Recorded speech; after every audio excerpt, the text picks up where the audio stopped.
Hello everyone. DElEd का exam अगर आप दे रहे हो तो आपको ये बिल्कुल पता होना चाहिए कि किस तरह से कॉपी लिखी जाती है, और ये भी पता होना चाहिए कि कहाँ पर किस तरह का मिस्टेक अगर आप करते हो तो आपके मार्क्स जो है डिडक्ट हो जाते हैं, कट जाते हैं। तो इन सभी पॉइंट्स पर आज हम इस वीडियो में बात करेंगे।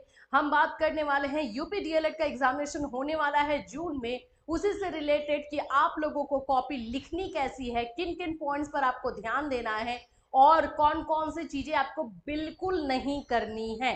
तो चलिए स्टार्ट करें। उससे पहले फ्रेंड्स, चैनल पर पहली बार विजिट करो तो चैनल को सब्सक्राइब कर लेना, बेल आइकन को हिट करना।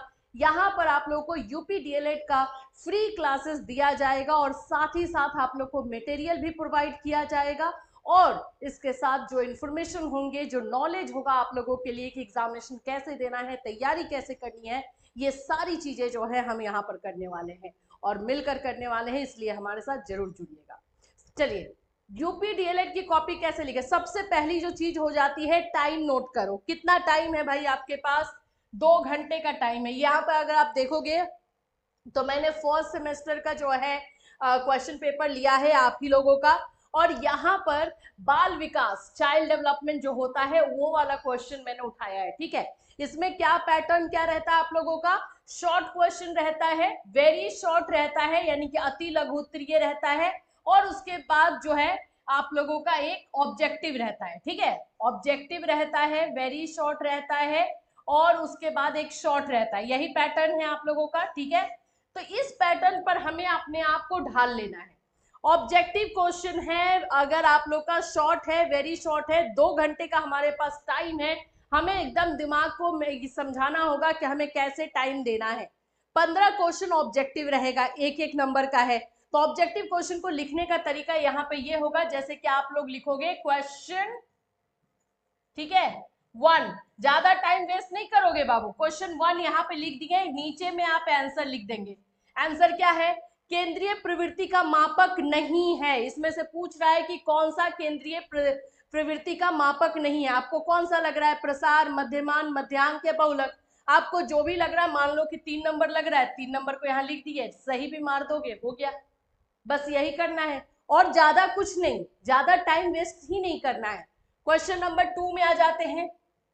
क्वेश्चन नंबर 2, ठीक है, और इसको ऐसे अंडरलाइन कर देना। इससे क्या होगा ना कि आपका क्वेश्चन हाईलाइटेड होगा कि कितने नंबर का लिख रहे हो, और उसके बाद नीचे में आंसर। आंसर कितना है? थॉर्नडाइक ने सीखने से संबंधित मुख्य कितने सिद्धांतों का प्रतिपादन किया है? 5, 6, 4, 3।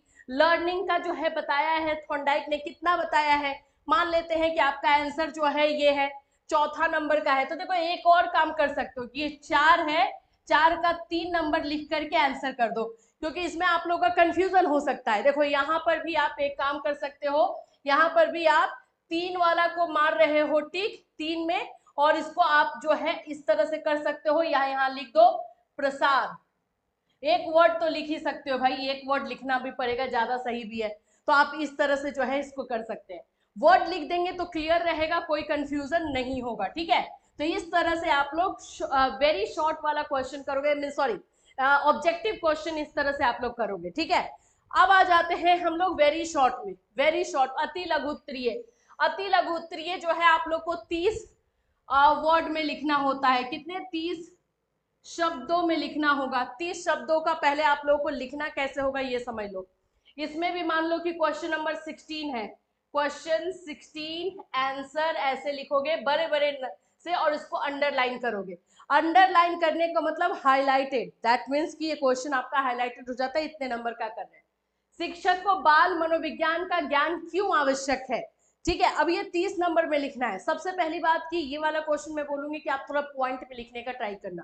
नहीं आ रहा है तो आप पैराग्राफ में लिख सकते हो, लेकिन यहाँ पर तो यहाँ पर जो है आप इसको लिखना जो है यहाँ से स्टार्ट करोगे। शिक्षक को, ठीक है, मान लो यहाँ से लिख दिए कि क्यों जो है जरूरी है। ठीक है, बाल मनोविज्ञान साइकोलॉजी में। अब इसमें 1, 2, 3 पॉइंट लिख दोगे, हो जाएगा, खत्म। 30 शब्द होना चाहिए। आप शब्द काउंट कैसे हम करते हैं वो मैं आपको बताती हूँ। एक फर्स्ट लाइन जब हम लिख रहे हैं तो शिक्षक को बाल मनोविज्ञान, ठीक है, मानो कि ये मेरा एक लाइन कंप्लीट हो रहा है, शब्द काउंट कर लेंगे, एक लाइन में मेरे कितने शब्द हैं, 1 2 3 4।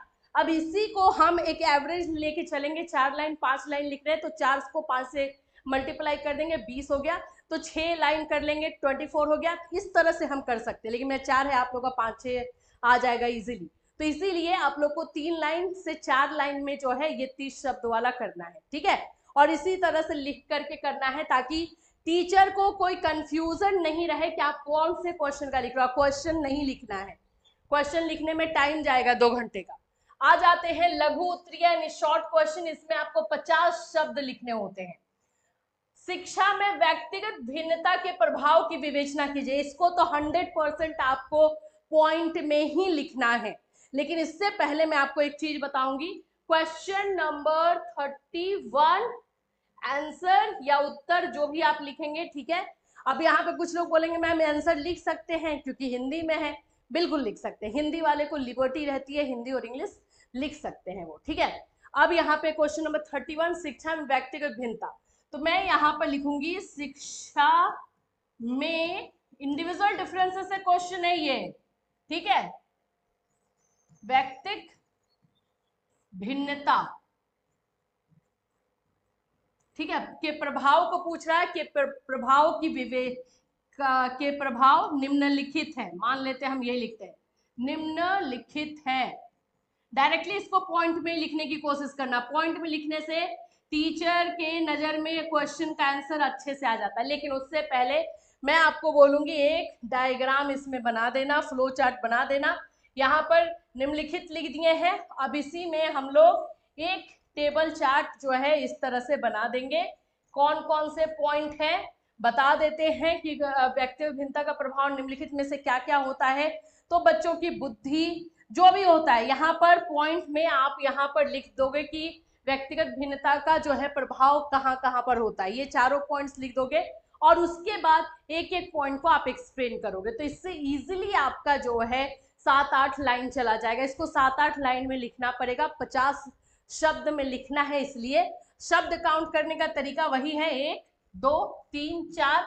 मेरे एक लाइन में 4 आए हैं, तो आप इसी को लाइन वाइज काउंट कर सकते हो। 1-2 वर्ड इधर उधर हो जाता है, ऐसा कुछ नहीं है, लेकिन आप लाइन में ही काउंट कर लोगे कि कितने शब्द आ रहे हैं। उसके अंदाज से आप वो पूरा काउंट कर सकते हो कि कितने लाइंस में आपका आंसर जा रहा है।